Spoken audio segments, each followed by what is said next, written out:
చెప్తా ఉన్నాను, మీ ఇద్దరి దుర్మార్గమైన పరిపాలన, నీ రెడ్ బుక్ రాజ్యాంగం రేపు అది నీకే చుట్టుకుంటుంది.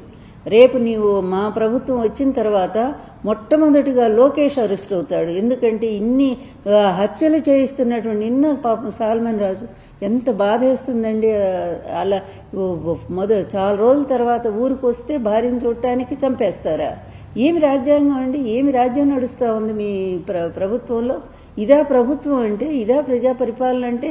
ఇంత నీచమైన పరిపాలన ఎక్కడైనా చరిత్రలో ఉందా? నాకు మోడీ గారికి కూడా ఒక లెటర్ రాయాలనిపిస్తూ ఉంది. ఇటువంటి దుర్మార్గులన మీరు ఎంకరేజ్ చేస్తున్నారు, కూటమి అనే పేరుతో ఇటువంటి నీచులన మీరు నిలబెడతా ఉన్నారు ఆంధ్ర రాష్ట్రంలో. వీళ్ళ కోసమా మీరు స్నేహం అని చెప్పి వాళ్ళు పొగుడుతూ ఉన్నారు? ఇది ఎంత అన్యాయం అండి. ప్రజల ప్రాణాలు తీసేటువంటి వాళ్ళు, హంతకులైనటువంటి వాళ్ళు ఈరోజు రాష్ట్రాన్ని పరిపాలిస్తూ ఉంటే ఈ హంతకుల్ని శిక్షించాల్సింది పోయి మీరు వాళ్ళు మా మిత్రులని చెప్పి మీరు ప్రకటించుకుంటూ తిరుగుతుంటారా? మీరు మాత్రం ఏంటండి, మీ పరిపాలన ఏంటి? మీరు కూడా ఆలోచించండి ఒక్కసారి. వీళ్ళంతా ప్రజలు గారా? ప్రజలు అనుభవిస్తున్న కష్టాలు మీ దృష్టికి రావటం లేదా? ఇంత అవినీతిలో కూరుకుపోయినటువంటి వాళ్ళు మీ స్నేహితులని చెప్పుకోవడానికి సిగ్గేయటం లేదా బీజేపీకి కూడా? బీజేపీ కూటమిలో ఉండేటువంటి పెద్దలు ఒక్కళ్ళు కూడా మాట్లాడుతున్నారా దీని గురించి? ఈరోజు రాష్ట్రాన్ని ఒక రావణ కాష్టంలో మార్చేసినటువంటి ఈ రెడ్ బుక్, ఈ లోకేష్, నేను చెప్తున్నాను కదా, ఇది నా ప్రతీకారం. నిజంగా చెప్తున్నాను. మా ప్రభుత్వం రానివ్వండి, మా జగన్ గారి ప్రభుత్వం రాగానే వీళ్ళు చేసినటువంటి అన్యాయాలు, అరాచకాలు మొత్తం మీద కూడా మేము అది మరి ఒక ఎంక్వైరీ కమిషన్ వేయిస్తాము. కమిషన్ వేయించటమే కాదు, వాళ్ళని అరెస్ట్ చేయించి జైలుకు కూడా పంపటానికి మరి మా ప్రభుత్వం తయారుగా ఉంటుందని చెప్పి నేను హెచ్చరిస్తా ఉన్నాను. అందువల్ల ఒకవైపేమో మోసం చేస్తారు, ఒకవైపేమో అన్యాయం చేస్తారు, ఆయన చంపుతారు. ఇంకొక వైపు అంటే భారీ విగ్రహాలట, విగ్రహం పెడతారట 750 కోట్లతో విగ్రహం అంట.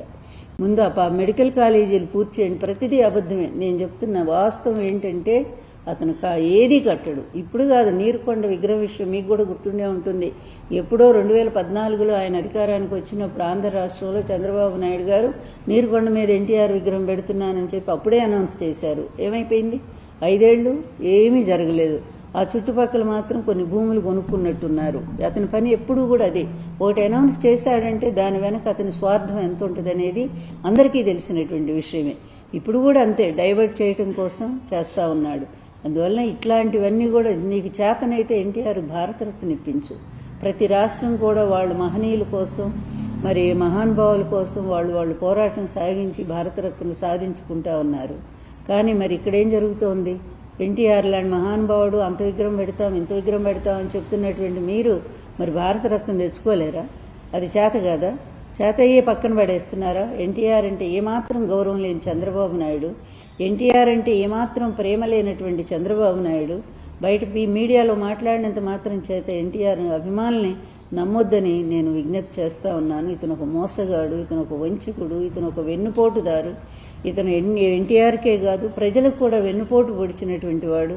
ఇతని చరిత్ర, ఎన్టీఆర్ చరిత్ర ఎంత పవిత్రంగా ఉంటుందో ఇతని చరిత్ర అంత నీచంగా, అంత నికృష్టంగా అతని చరిత్ర రాయబడుతుంది భవిష్యత్ తరాల్లో అనేది ఇది నిశ్చయమైనటువంటి మాట.